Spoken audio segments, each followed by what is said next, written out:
To special drive. ఇక తెలంగాణలో అవినీతి పరుల బండారం బయటపడుతోంది. నోట్ల కట్టలు కట్టలు కట్టలుగా దొరికిపోతున్నాయి. తవ్విన కొద్దీ కరప్షన్ మూలాలు వెలుగులోకి వస్తున్నాయి. ఈ మధ్య వరుసగా జరుగుతున్న ఏసీబీ సోదాలు, దాడుల్లో పెద్ద ఎత్తున అవినీతి సొమ్ము బట్టబయలవుతుంది.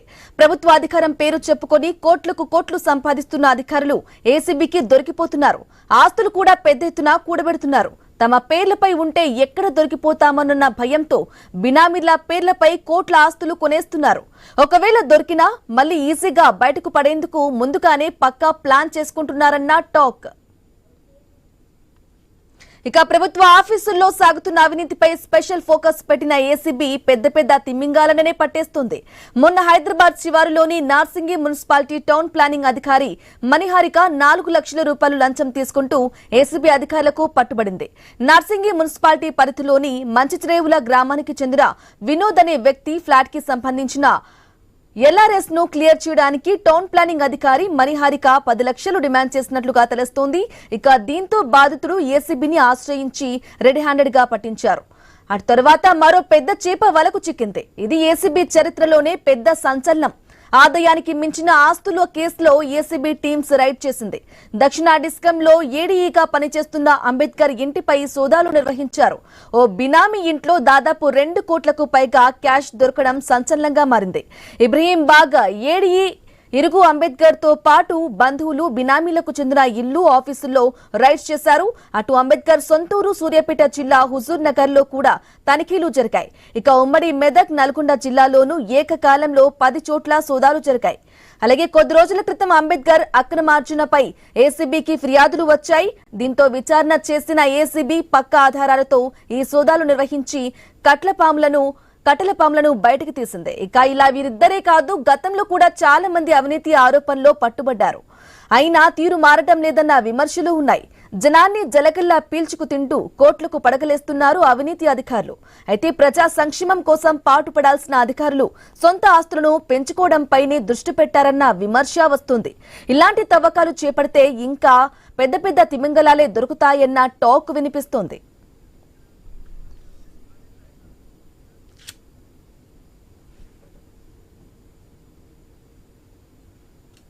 రైట్ గా ఈ అవినీతికి సంబంధించి తెలంగాణలో అవినీతి పరుల బండరం అయితే బయటపడుతుంది. ఇదే విషయానికి సంబంధించి పూర్తి సమాచారం అందించడానికి మా ప్రతినిధి ప్రవీణ్ లైవ్ లో అందిస్తారు. ప్రవీణ్, చెప్పండి, అవినీతి అనేది దొరుకుతా ఉంది. గత కొంతకాలంగా తెలంగాణలో అయితే మొన్న జరిగినటువంటి హారిక, అలాగే నిన్న జరిగినటువంటి అంబేద్కర్ ఇలా దొరుకుతూనే ఉన్నాయి. పూర్తి అప్డేట్స్ ఏంటి ప్రవీణ్? అయితే బ్రాహ్మణి మనం చూసుకుంటే కనుక తెలంగాణలో మొత్తం టోల్గా కూడా ఒక్క డిపార్ట్మెంట్ అని కాకుండా అన్ని డిపార్ట్మెంట్లో మొత్తం టోల్గా కూడా అవినీతి పరులు అయితే ఎక్కువగా అయ్యారు. ఈ దాని నుండే మొత్తం టోల్గా ఏసీబీ అధికారులు కానీ మొత్తం టోల్గా ఒక స్పెషల్ డ్రైవ్ అనే కార్యక్రమం తీసుకున్నారు, స్పెషల్ డ్రైవ్ నిర్వహిస్తున్నారు. ఈ నేపథ్యం చూసుకుంటే కాళేశ్వరంలో గత నెలలనే మనం చూసుకున్నాం. గత నెలలో కాళేశ్వరం ఏదైతే ఒక ప్రాజెక్ట్ ఉంటుందో దాంట్లో పనిచేసే ఇరిగేషన్ డిపార్ట్మెంట్కు సంబంధించినటువంటి ఇంజనీర్స్ ఎవరైతే ఉన్నారో కోట్లకు అధిపతులు అయిపోయారు. అయితే కోట్లలో ఆస్తులు సంపాదించారు. వారిని కూడా ఏసీబీ అధికారులు విచారించారు. వాళ్ళని అదుపులోకి తీసుకొని ఇంకా విచారిస్తున్నారు. వాళ్ళ నుండి ఇంకా కొంతమంది బయటకు వస్తున్నారు. ఈ నేపథ్యంలో చూసుకుంటే కనుక అయితే నిన్ననే మనం చూసుకున్నట్టే రీసెంట్గా చూసుకుంటే ఏసీబీ దాడులు జరిగాయి. ఏసీబీ దాడులు జరిగిన తర్వాత అయితే విద్యుత్ శాఖకు సంబంధించినటువంటి అయితే పనిచేస్తున్నటువంటి అంబేద్కర్ ఎవరైతే ఉన్నారో ఆయన మొత్తం టోటల్గా ఆస్తులు చూస్తే మొత్తం 200 కోట్లకు పైగా ఆస్తులు సంపాదించినట్టు తెలుస్తుంది. అయితే ప్రభుత్వ జీతం తీసుకుంటూ కూడా అయితే ఈ యొక్క లంచాలకు ఆశపడుతూ ఈ విధంగా అధికారులు తప్పుడు దోవలు తొక్కుతున్నారు. అయితే తొందరగా సంపాదించాలి అనే ఉద్దేశంతో ఈ విధంగా తప్పుదోవలు పోయి అయితే ఏసీబీ అధికారులకు చిక్కుతున్నారు. మెయిన్గా చూసుకుంటే ఆ యొక్క ఏసీబీ సోదాలు జరిగేటటువంటి మెయిన్గా కొన్ని శాఖలు ఉన్నాయి. ఆ యొక్క కొన్ని శాఖలు చూసుకుంటే మెయిన్గా జిహెచ్ఎంసీ అండ్ జిల్లాలో చూసుకుంటే మున్సిపాలిటీ. ఈ దాంట్లో ఎక్కువగా కూడా ఏసీబీ రైడ్స్ జరుగుతుంటాయి. ఎక్కువగా టౌన్ ప్లానింగ్ అధికారులు ఎవరైతే ఆ బిల్డింగ్ పర్మిషన్స్ కానీ అవి కానీ ఉంటాయో వాటిపైన కూడా ఎక్కువ జరుగుతుంది.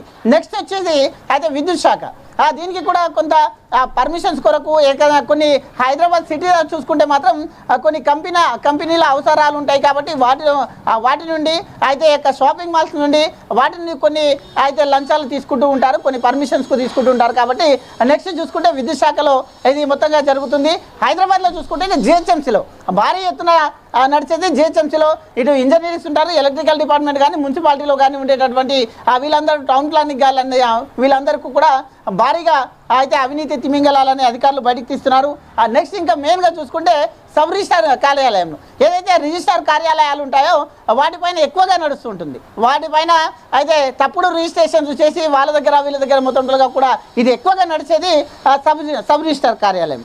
అదేవిధంగా చూసుకుంటే ఇంకొకటి మెయిన్గా చూసుకుంటే మాత్రం పోలీస్ శాఖ, ఇది చివరిగా ఇది పోలీస్ శాఖ. పోలీస్ శాఖలో కూడా కొంత అవినీతి అయితే అధికారులు దొరికిన మొత్తం టోల్గా మనం చూసాం. కాబట్టి ఈ విధంగా ఏసీబీ అధికారులకు కూడా అందరు దొరికిపోతున్నారు. మనం రీసెంట్గా అంబేద్కర్ని చూసాం, 200 కోట్ల వరకు సంపాదించినటువంటి అయితే ఆయన శాలరీ చూసుకుంటే మాత్రం 80,000 శాలరీ. 80,000 శాలరీకి తీసుకునేవాడు 200 కోట్ల ఆస్తికి అధిపతి అయ్యాడు.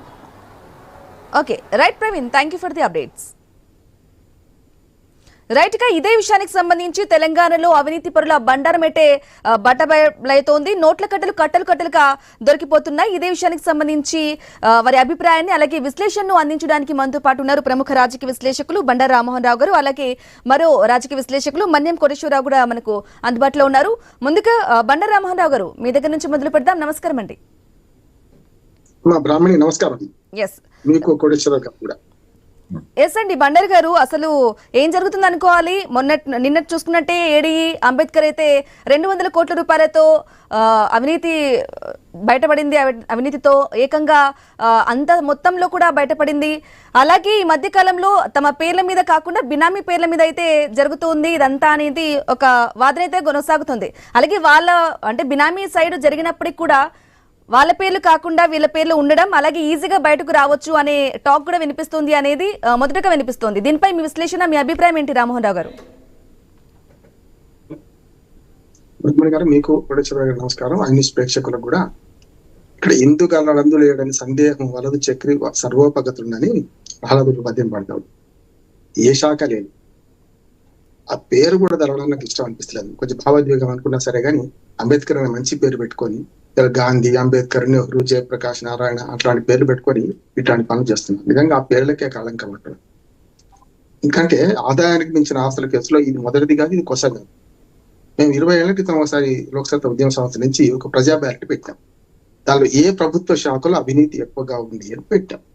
నిజంగా చెప్పాలంటే ఒక పోస్ట్ ఆఫీస్ తప్ప అన్ని శాఖల్లో ఎక్కువ తక్కువ ఉంది. కానీ మొదలు అప్పుడు రెవెన్యూ, పోలీసు, మున్సిపాలిటీ, పంచాయతీ, ఇటు ఏదో రోజు ఎలక్ట్రిసిటీ, ప్రతిరోజు ఏదైతే ప్రజలతో సంబంధాలు ఉంటే ఆ శాఖలో అవినీతి మనకి కాంట్రాక్టర్ శాఖలో స్పష్టంగా కనపడదు. పోస్ట్ ఆఫీస్ లేకుండే. మళ్ళీ ఒక 10 ఏళ్ళ ఒక 7 ఏళ్ల క్రితం మళ్ళీ పెట్టాం ప్రజాభారతి. అప్పుడు ఏమన్నారంటే పోస్ట్ ఆఫీస్ కూడా చెడిపోయింది సార్ అని. ఎందుకంటే ఉపాధి హామీ పథకాన్ని అనుసంధానం చేశారు దానికి. దాంతో పోస్ట్ ఆఫీస్ కూడా చెడిపోయింది. చూడండి, అంటే ఏదైతే డబ్బుతో సంబంధం ఉందో, ఏదైతే మనకు ప్రజలతో నిత్య సంబంధాలు ఉంటాయో అక్కడ చెడిపోయింది.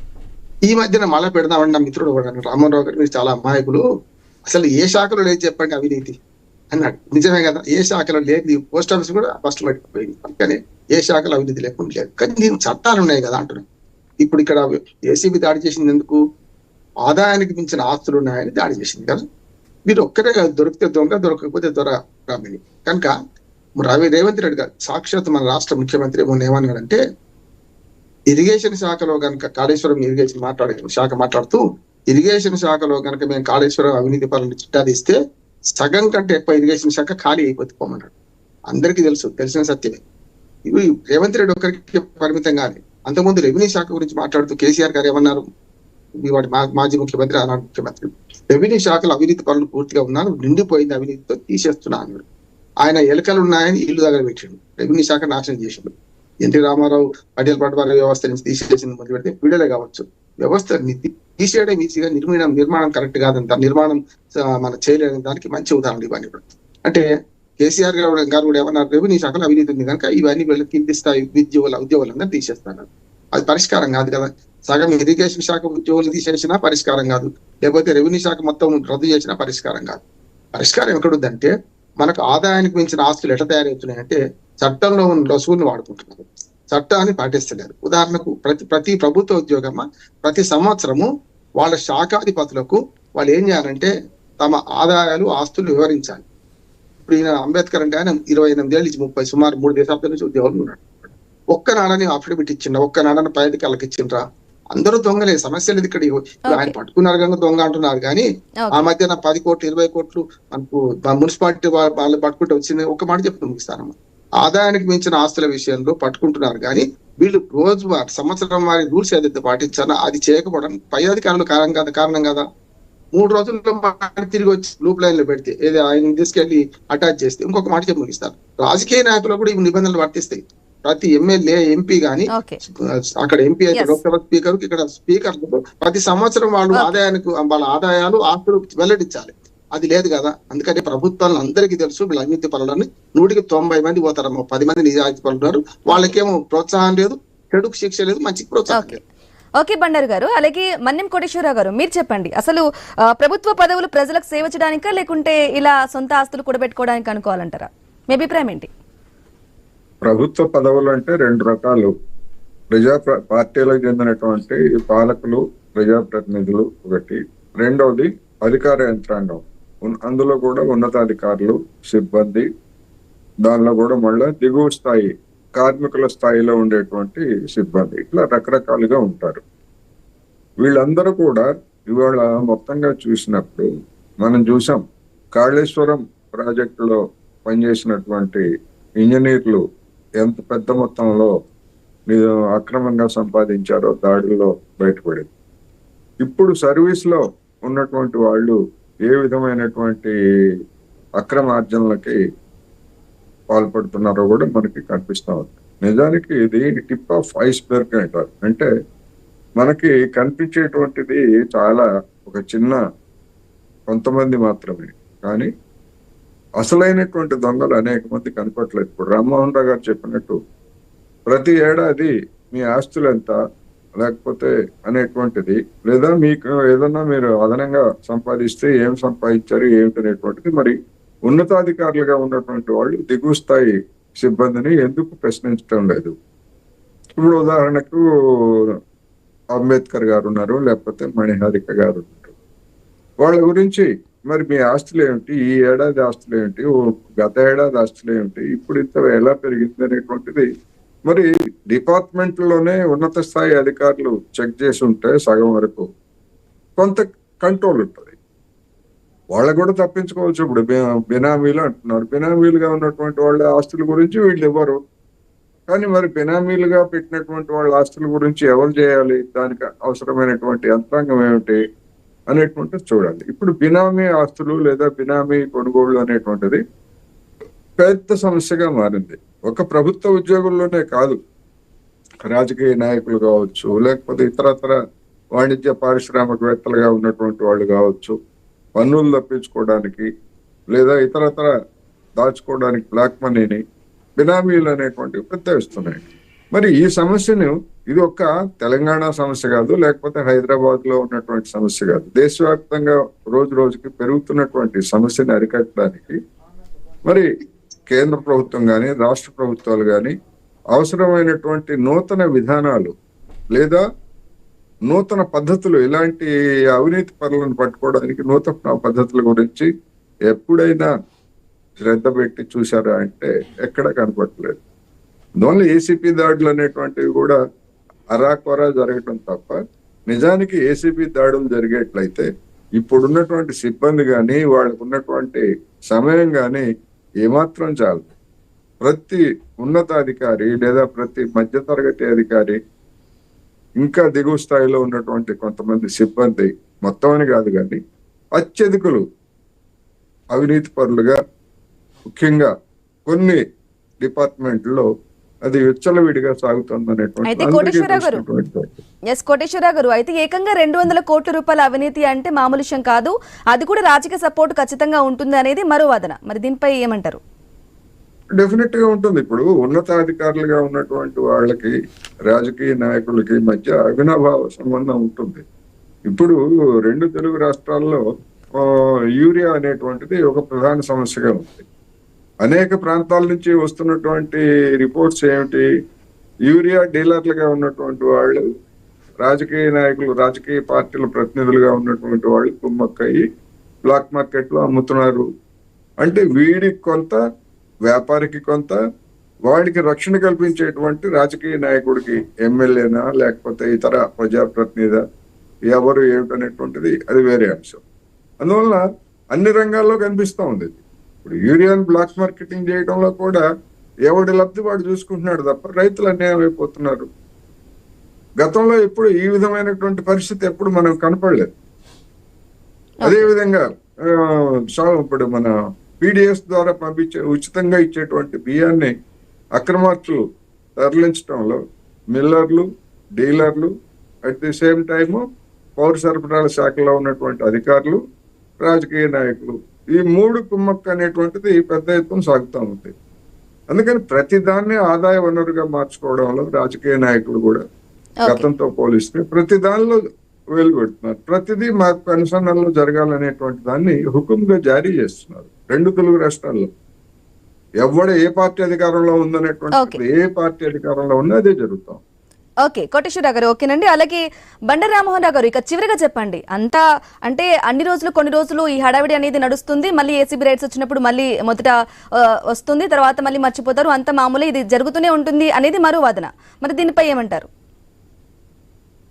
అంటే ఏసీబీని అభినందిస్తున్నాడు. ముఖ్యంగా రేవంత్ రెడ్డి గారి ప్రభుత్వం గత 2 సంవత్సరాలు చూస్తే పోయిన సంవత్సరం 162 కేసులు నమోదైతే ఏసీబీ చేసింది. ఈసారి ఆ మొదటి 6 నెలలని 182 కేసులు నమోదు చేసింది. మరి 200 పైన దాటి ఏసీబీ కొంచెం స్పీడ్ పెంచింది, మంచిది అంటున్నాడు. కానీ దొరికితే దొంగ, దొరకపోతే దొర అని ఉంటుంది కదా. దీనికి ఒకటే చేయాల్సింది ఏంటంటే పారదర్శకత, జవాబుదారీ.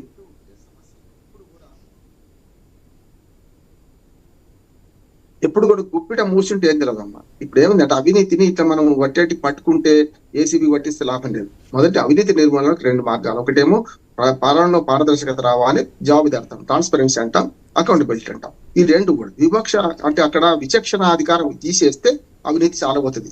ఇప్పుడు ఏమైందంటే మనకు చాలా సంతోషం అనిపిస్తుంది ఇట్లా పట్టుకున్నప్పుడు. ఆవు చేలేం వేస్తే దూడ గట్టడం వేయదు కదా. ఇప్పుడు కంచే చేను వేస్తుంది. పై అధికారుల నుంచి మొదలు అందరికీ వాటాలు ఉన్నాయి, ఇందులో సమస్య లేదు.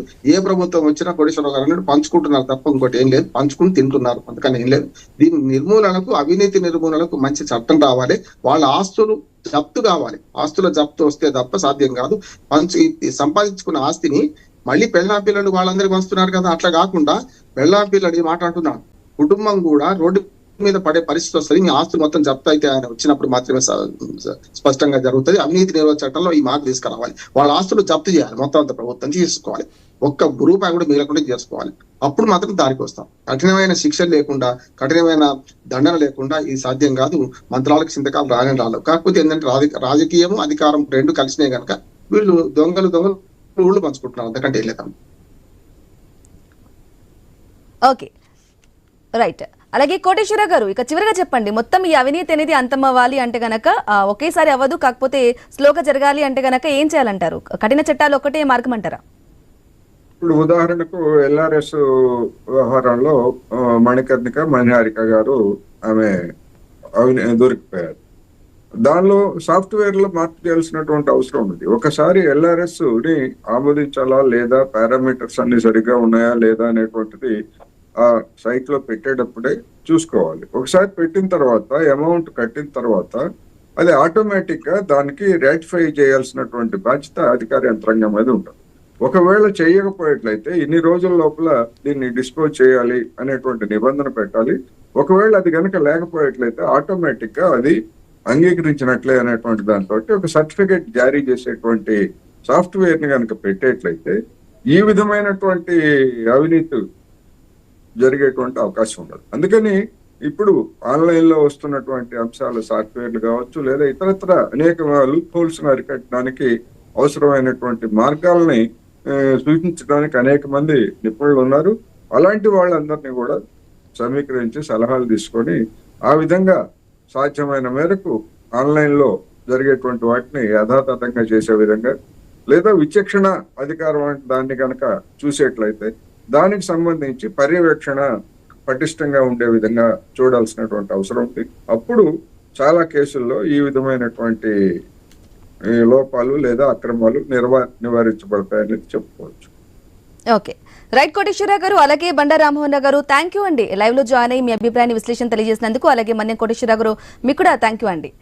రైట్గా అవినీతి కట్టలకు సంబంధించి తెలంగాణలో అవినీతి బండరం ఒక్కొక్కటిగా బయటపడుతుంది. అయితే విశ్లేషకులు అంటున్న మాట ఒకటే, ప్రభుత్వ ఉద్యోగులు ఎవరైతే ఉన్నారో వాళ్ళందరూ కూడా సంవత్సరం వారీగా వాళ్ళ ఆస్తులను కూడా ప్రకటించాలి గవర్నమెంట్కి. అలాగే కేవలం కఠిన చట్టాలు మాత్రమే కాదు, అందరిలోనూ రాజకీయ సంకల్పం అలాగే నైతికత అనేది ప్రతి ఒక్కరిలో ఉండాలి అని చెప్పేసి కూడా ఐ న్యూస్ కోరుకుంటుంది. ఇది వాటి స్పెషల్ డ్రైవ్ కట్టెల పాములు. Keep watching I news.